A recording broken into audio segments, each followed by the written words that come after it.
Mmh. Mmh. Mmh. Mmh.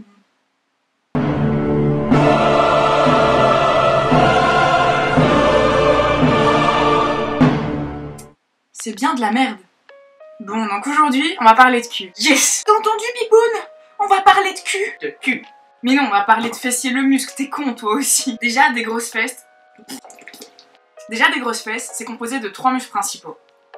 Ouais, je sais, il est beau. C'est moi qui l'ai fait. Je sais, il est sublime. Le grand fessier, le moyen fessier et le petit fessier. Ouais, je sais, j'ai tellement de talent, regarde comme c'est beau. C'est superbe. La modestie. Je me connais. Si tu veux avoir un gros cul,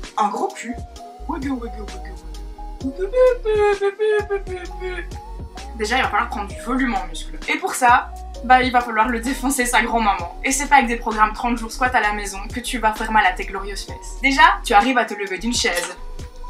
Nyeh. Nyeh. Donc ça veut dire que tu arrives à soulever ton corps à peu près sans effort. Voilà, tes fesses sont entraînées, c'est bon. Le squat à vide, tu maîtrises, c'est bon. Tes fesses arrivent à le faire, tu peux te lever d'une chaise. Pas besoin de le faire. Squat à vide, ça ne sert à rien. Tes muscles sont déjà habitués à ce mouvement, ça sert vraiment à rien. T'as pas le choix. À moins que t'aies des haltères et des machines à la maison, va falloir te prendre un abonnement à une salle de sport. Ouais, va falloir prendre un abonnement, ouais. Ouais, va falloir s'abonner. Attends 2 minutes. Je suis pas en train de te dire de mettre 200 kg dès la première séance. Calme-toi, Christelle. L'important, ça va être de mettre un peu plus lourd que ce que tu es capable de porter naturellement. Donc là, naturellement, tu portes ton poids. Tu vas porter un peu plus lourd jusqu'à ce que tu sois en difficulté. Maintenant, je ferai une vidéo beaucoup plus détaillée sur comment savoir quel poids soulever, combien de reps, etc. Mais ce sera dans une prochaine vidéo. Là, je te fais juste la base. Tout ce que je te dis là, c'est que chez toi, en 30 jours sans poids, tu perds ton temps. Et pourquoi est-ce qu'il faudrait que je défonce mes muscles, me demanderas-tu? Excellente question, Jean-Jacques. Laisse-moi t'expliquer avec à nouveau ce superbe dessin.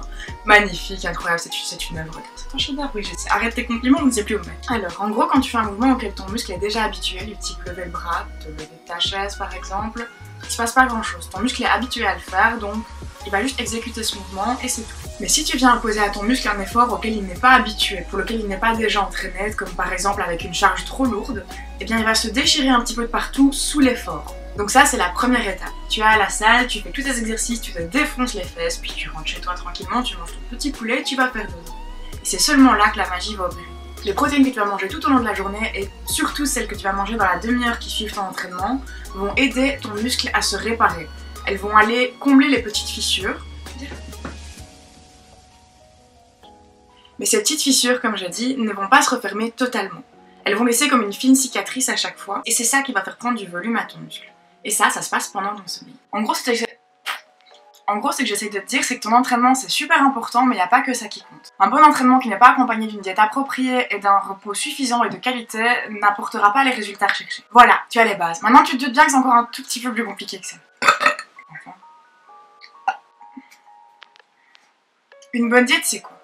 Déjà ça dépend très fort de tes objectifs, de ta morphologie et d'un tas d'autres paramètres, donc je pense que ça vaut la peine que je fasse une voire plusieurs vidéos uniquement sur le sujet de la diète. Donc ici je vais faire très simple, je le rappelle c'est la vidéo pour débutants. Pour faire grossir tes muscles, tu vas avoir besoin de protéines. Et les protéines on en trouve dans tout ce qui est d'origine animale, mais pas que. Donc si ton excuse pour être flasque c'est d'être vegan, désolé mais avec moi ça prend pas. Je l'ai été pendant 1 an et ça m'a pas empêché de trouver des protéines et de me faire des grosses fesses. Bref, mange plein de protéines, plein de protéines, plein de protéines. Si tu veux être précis, tu prends ton poids en kilos, tu le multiplies par 2 et c'est environ le nombre de grammes de protéines que tu devrais avoir sur une journée en étant sportive. Et le meilleur moment pour assimiler tes protéines, ce sont dans les 30 minutes qui suivent ton entraînement. Et se promener avec un blanc de poulet dans son sac de sport, c'est pas terrible comme idée. Donc ce que je te conseillerais, c'est de prendre des protéines en poudre, c'est super simple. Tu te fais ton shaker, tu sors de la salle, tu sirotes ça sur le chemin du retour, c'est nickel. Ah ouais mais moi j'ai entendu à la télé que la whey c'est du dopage hein. Bon déjà la whey c'est quoi? Wikipédia.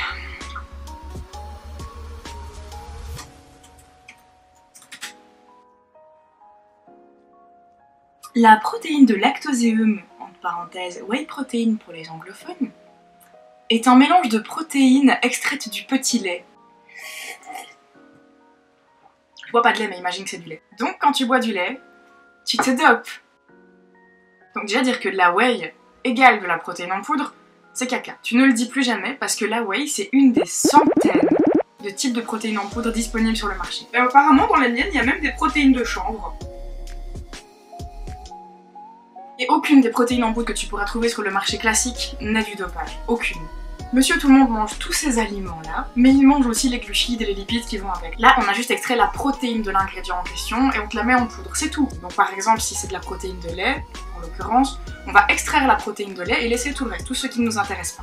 Donc la protéine en poudre, c'est juste un ingrédient dont on a pris uniquement ce qui nous intéressait, les protéines. Voilà, on est clair. Les protéines en poudre, c'est pas du dopage, c'est juste un gain de temps. Bien sûr, si t'es prête à te cuisiner un truc protéiné tous les jours avant d'aller à la salle et de le manger juste après, y a pas de souci, rien ne t'oblige à prendre de shaker, vraiment rien du tout. C'est juste un gain de temps, c'est une question de pratique. Fais juste attention à garder en tête que sur cet encas, tu essaies d'avoir des protéines. Donc te faire un shaker plein de fruits et légumes, ce sera très simple, mais il manquera l'élément principal, je le répète une dernière fois, les protéines. Pour ce qui est du repos, je vais t'épargner une erreur qui m'a fait perdre pas mal de temps de ma progression au début quand je m'entraînais. Ne t'entraîne pas les fesses tous les jours. Vraiment, crois-moi.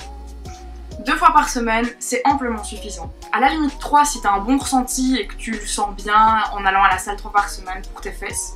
Mais 2 fois, vraiment, c'est l'idéal. Maintenant, si tu veux t'entraîner tous les jours, je te conseillerais plutôt d'alterner avec d'autres groupes musculaires. Donc t'entraîner plutôt le haut du corps les jours où tu ne fais pas les jambes, ou alors faire du cardio.